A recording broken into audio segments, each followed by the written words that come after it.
Hello and welcome back. Thanks for coming back. Where are we? That's what you're wondering. Well, we're underground, just about to exit the Neon Mall car park, and we're going to head down towards the kind of Paphos Promenade and Harbour area, so don't click off just yet. And luckily, the sun is still shining. There's one or two rain clouds up there where I live, in the mountains of Armu, but we're not going that way, so don't worry, we're going down to the kind of Paphos Harbour, and that's looking very, very blue indeed. So let's go and see what's going on, and if there's the odd tourist or two walking around in a pair of shorts, and you never know, maybe even something even more skimpy indeed. Let's go and have a look. Gridlock traffic in downtown Paphos. It's getting worse and worse. There's traffic everywhere. Thank you, Andrew. Andrew's just switched the lights to green for us. Whether we're going to get through them on time, I don't know. But even if they switch, we can go through here because they haven't actually put a camera yet.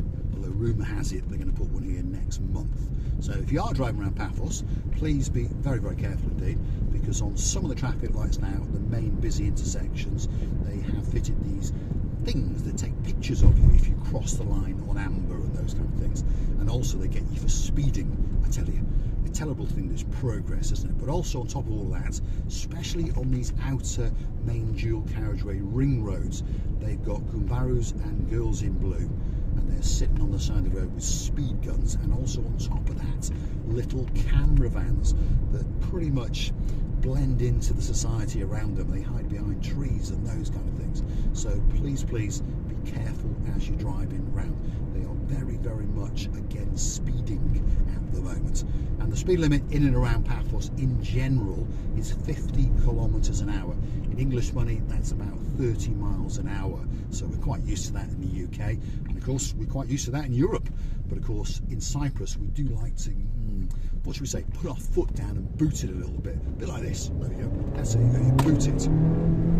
Doesn't sound so good though when you're in one of these hybrid cars, does it? When the hybrid engine and the engine kicks in. So we'll just tootle around quite sensibly. It hasn't got quite the hum of the Jag, shall we say. If you're curious to know what car we're in, well, look at the bonnet and see if you can work it out, and drop in the comments, and you never know, I might let you know what it is. It's actually a very, very good car.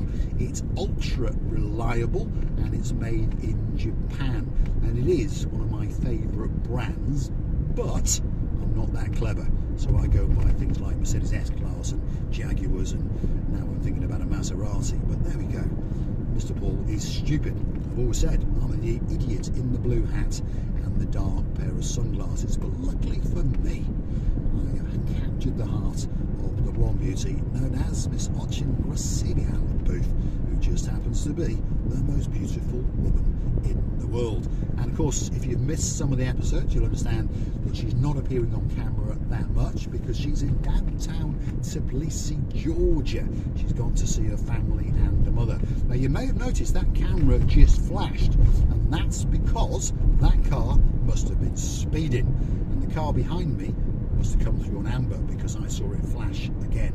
Hopefully, it didn't flash at me because I didn't do anything wrong. I was a good boy, and as Andrea says, there's manholes and potholes everywhere. That's why I'm wiggling around, because the suspension on all cars cannot cope with a manhole or a pothole when it's about 1 foot deep. And I understand everywhere in the world now has got these rubbishy roads, unless perhaps if you live in Liechtenstein.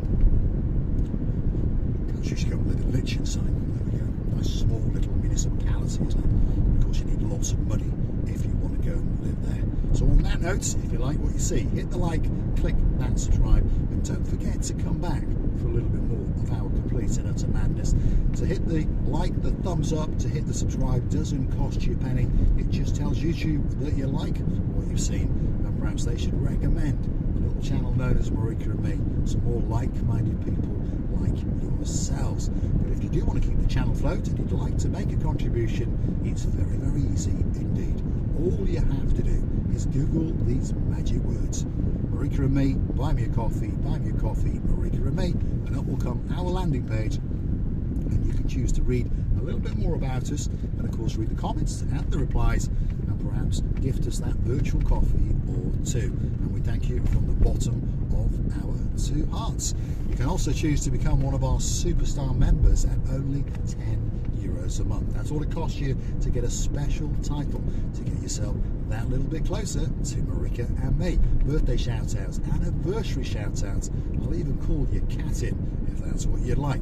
Drop it in the comments and that video could be coming very, very soon, especially for you. And of course, on top of that, the Marika and me privilege card is coming very, very soon indeed, and that will entitle you to privileges and discounts in and around Paphos, in particular in the promenade and the harbour area. So don't forget to get your name on the list. Andrea, what's going on here? These lights are on red. We don't like to stop, so come on, get that zapper out and get it flicked. Ah, very good. Thanks, Lady Andrea. And of course, smart. And they'll be coming to Paphos very, very soon, actually. Not long now, is it? She's counting down the minutes and the hours, and now and again she tells me what it is. I think it's something like 5 weeks and 12 minutes and 4 seconds. Drop in the comments, Andrea, how long before you will be in on a big bird or a canoe and paddling like crazy to downtown Paphos. Because I promise you, myself and Marika will be waiting especially for you. This is the inner ring road, as we like to call it, and it takes you, well, it circumnavigates you all around Paphos. So unless you need to go into Paphos to get something, this is actually the quickest route, although it is the quickest route to lose your license, because you can get zapped for speeding and zapped for going through cameras on the traffic lights. But if you're driving amongst the legalities as opposed to the illegalities, you'll be all right, and it is still the quickest route. Stay with us, don't click off just yet. Not long, we're going to come past another set of traffic lights and a big church. Technically now on the left hand side is the Cape of Paphos area, and technically on the right hand side is Universal Russian Road, as we call it, just over there, and that will take you back up towards the old town of Paphos. But we're going to go straight, and we're going to come out by the Paphos Mall roundabout, as its name suggests. That must mean the Paphos Mall is close, and in fact it's right across the road on the right hand side. If we kept going straight, we would head out onto the Tomb of the Kings Road, go to Clorica, to Kisoliga, and then out towards Paya and Coral Bay. But we're not going to do that at the Paphos Mall roundabout. We are going to take a left, and we're going to head down to downtown Cato Paradise, the promenade and the harbour area.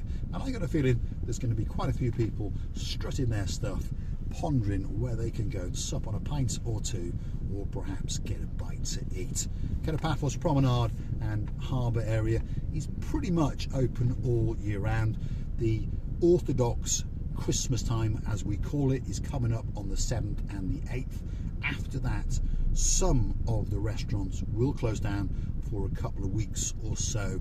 Liquor paint, bit of maintenance, those kind of things. But in general, you'll always find somewhere to go and get a drink and somewhere to eat. And of course, pretty much for certain, the sun will always be shining. So stay with us, here we go.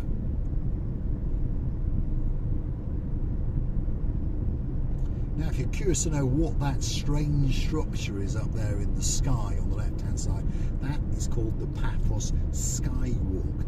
Now, you're not walking up in the sky, but you are about 6-7 metres, so what, about 12 feet above the ground. So you do get a great view up towards the older part of Paphos, and if you go all the way to the end, there is a viewpoint, and you can stand and, well, feast your eyes and digest on the beauty and the spectacality of the blueness of the blue Mediterranean Sea as you look over the rooftops of the properties along the Paphos promenade and out into that blue Mediterranean Sea. And I promise you, when we get down there, it's going to be glistening, especially for you.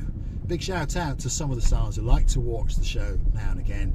If you're living in downtown Hartlepool, day man, a very Calimera to you. If you're in downtown Manchester and you're a Viscount and you're called Paul Butler, a very good morning to you. If you're in downtown Llangollen, a very good morning to you, Mr. Michael Crompton. And if you're up in downtown Scotland, a very good morning to Sir Stuart Frampton. We've missing you like crazy, and we're looking forward to seeing each and every one of you all over again this season. And of course the season is almost upon us. We're in January, February's going to come, and then March is going to come, and that sun will be shining more than ever, and the sea will be looking more blue than ever. Mr. Paul will be dressed head to toe in blue, so all that's missing is you. So get yourself on a big bird or a canoe. Start paddling like crazy. Paphos Cyprus, Marika and me, we're waiting especially for you. Downtown Paphos Harbour is coming up.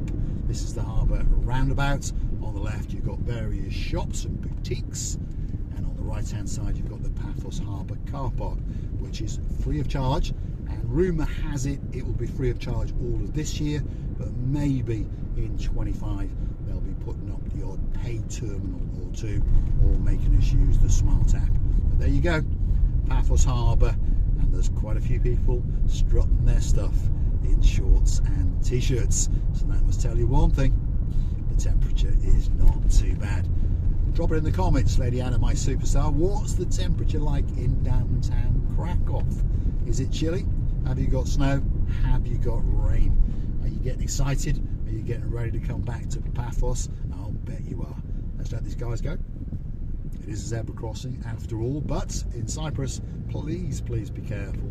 Just because it's a zebra crossing, that doesn't mean that we're going to stop. This is the new bus terminal, by the way, in the harbour area, and it's rumoured to be opening on and around the 14th, 15th of January, and then it's going to link up with the new bus terminal on Tune of the Kings Avenue next door to Tifa 2, and then of course the main bus terminal is up just to the rear of the old town, and it's going to be state of the art, so they say, and all on computers and on the internet and that kind of thing. At the moment, to go on a bus is €1.50 wherever you're going, and you can buy a week card, a month card, but word of warning, if you do lose the card, you cannot replace it, so perhaps buy a week card, at least then you won't lose that much money. That's the Harbour Restaurant, and we're going to say thanks for watching, and if you like what you see, hit the like, click that subscribe, and I look forward to seeing you again very soon indeed. Thanks for watching.